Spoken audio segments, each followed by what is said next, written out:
Bonjour, c'est Frédéric Arnaud, je suis chanteur, auteur-compositeur, comédien et scénariste et je suis très heureux de me présenter ici aujourd'hui à mon interview. Alors mon style c'est très simple, aujourd'hui je suis catégorisé comme étant dans la variété de la chanson française pop. Mon style a changé avec le temps. Si on regarde les premiers albums 2013-2015, on était plus dans la grande variété, la chanson française traditionnelle, avec quelque chose même d'un peu rétro swing. Et puis d'album en album, eh ben, je suis devenu de plus en plus pop. Et puis dans le prochain album à paraître, celui qui sortira en septembre, eh ben, du coup j'ai volontairement eu des chansons qui sont très pop, même d'autres qui sont très pop rock. Il y a aussi quelques chansons crooner, et puis il y a aussi un peu des chansons soleil pour faire voyager les gens au soleil. Bah moi j'ai été plutôt bercé par la variété française, ce qu'écoutait mon père en fait quand j'étais gamin, à savoir Serge Gainsbourg, il y avait Lama aussi qu'il écoutait beaucoup, et puis Charles Trenet, Yves Montand, Brel, Brassens, voilà ça c'était les chanteurs français.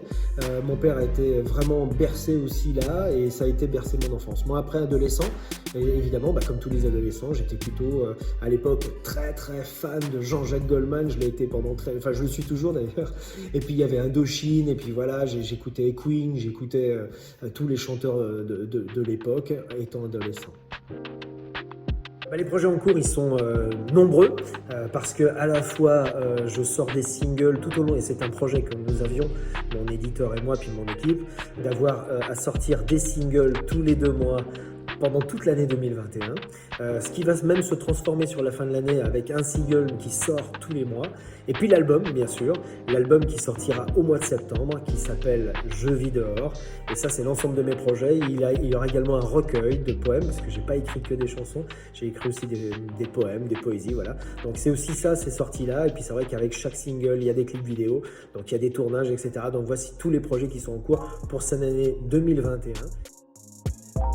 Parmi toutes les chansons que j'ai pu écrire, composer sur mes différents albums, souvent j'ai des préférences pour les dernières parce que c'est les dernières, et puis celles que je suis en train de composer pour le prochain album, voilà, évidemment je suis à fond dedans, etc. Malgré tout, il y a toujours une chanson qui reste, une chanson elles sont toutes venues du cœur, hein, mais il y a une chanson qui s'appelle Que toi, de mon répertoire, sur le premier album Note sensible, qui est une chanson comme une déclaration d'amour. Évidemment, je l'avais écrite dans un contexte très autobiographique, c'est complètement ma vie, c'est une déclaration d'amour, elle s'appelle Que toi, et c'est une chanson qui a énormément plu, en tout cas c'est celle qui a le plus plu sur mes réseaux et sur YouTube, avec le clip vidéo qui va avec, mais c'est pas tellement le clip, c'est surtout la chanson qui a beaucoup plu, et j'en suis fier finalement, parce que c'est une chanson simple, avec des mots simples, mais qui parle aux gens, et je suis fier de cette chanson-là, ouais. Qu'est-ce que je like sur les réseaux? Lorsque je suis sur Facebook, je like principalement les posts et les publications de mes amis, ça c'est certain. Puis quand il y a des beaux paysages, j'aime bien ça. Je fais pareil sur Instagram. Quand je vois un super paysage de France ou d'ailleurs, j'aime bien ça. La belle photo, généralement, je like ça. Et puis les posts des amis, bien entendu, soit je les like, soit je les partage. Ça me paraît plutôt sympathique, cette entraide et ce soutien qu'on a généralement entre artistes. Généralement, enfin en tout cas pour moi, faire ce métier-là, c'est un métier de scène. Je suis issu de la scène, comme je le disais, et je suis quelqu'un qui a juste le souhait de remonter sur scène, parce que j'adore ça, être sur scène devant un public, se produire, faire des concerts, des galas et même des spectacles de musical, ça a bercé toute ma vie et j'attends ça avec impatience. Ça, c'est ce qui est le plus gratifiant, c'est la petite cerise sur le gâteau. Après, j'adore faire de la promotion sur ce que je sors. Généralement, je fais beaucoup d'interviews, télé, radio, web radio, journaux, presse, etc. Et ça j'aime bien parce qu'évidemment on me pose des questions sur ce que je fais, mes projets, etc. Et j'adore en parler parce que le but toujours quand je fais de la créa, c'est pour partager au maximum. Je le fais pas juste pour mon cercle familial. J'essaye de partager au maximum et je le fais aussi sur les réseaux, bien entendu. Ça c'est ce qui est gratifiant. Après, le moins gratifiant, je sais pas exactement, moi je suis un passionné. Tout ce que je fais dans ce métier-là, c'est avec bonheur et je n'ai pas l'impression que c'est du travail. Peut-être le moins gratifiant dans ce métier-là, c'est l'aspect vraiment purement administratif et comptable, parce qu'évidemment, quand on commence à initier des tournées de spectacles, des contrats avec des artistes, quand on est entouré, etc., il faut y avoir il faut avoir une structure, il faut avoir une entreprise, il faut avoir de la comptabilité, et il faut gérer tout ça, parce qu'évidemment, il ne faut pas qu'on soit en perte, il faut qu'on soit plutôt en bénéfice, ça serait quand même mieux, et c'est ce qui se passe, et d'ailleurs, tant mieux, parce qu'on est économe, parce qu'on sait prendre les bonnes décisions, mais quelque part, c'est peut-être ce qu'il y a le moins gratifiant dans ce métier-là, puisque même si à un moment donné, je suis passé dans mes études à faire un petit peu de compta, c'est pas quelque chose que j'aime bien en fait. J'aime le spectacle, pas la compta. Pour moi, en tout cas, oui. Mais en fait, la question se pose même pas. C'est une passion. Et en réalité, quand on est passionné, comme je le suis, comme beaucoup d'artistes, on se donne de tout son cœur, de toute son âme. On ne compte pas les heures et forcément, il y a des succès. Alors, il y a des doutes, évidemment, parce qu'on n'est jamais sûr de rien. On crée des spectacles. Ces spectacles, ils peuvent tourner très fort pendant des années, puis il faut se renouveler pour d'autres spectacles. On s'essaye à certains spectacles qui ne tournent pas, parce qu'il n'y a pas de demande, parce qu'on ne correspond pas peut-être à une demande justement. Et c'est pareil pour les chansons. On fabrique des chansons. Moi, je faisais des chansons plutôt très romantiques au départ. Et puis, à la sortie, il y a eu un public pour ça et qui m'a suivi et qui me suit toujours. Et ça, c'est très agréable. Aujourd'hui, mes chansons, il y a toujours un peu des textes romantiques, mais pas que, parce que j'arrive à écrire sur d'autres sujets.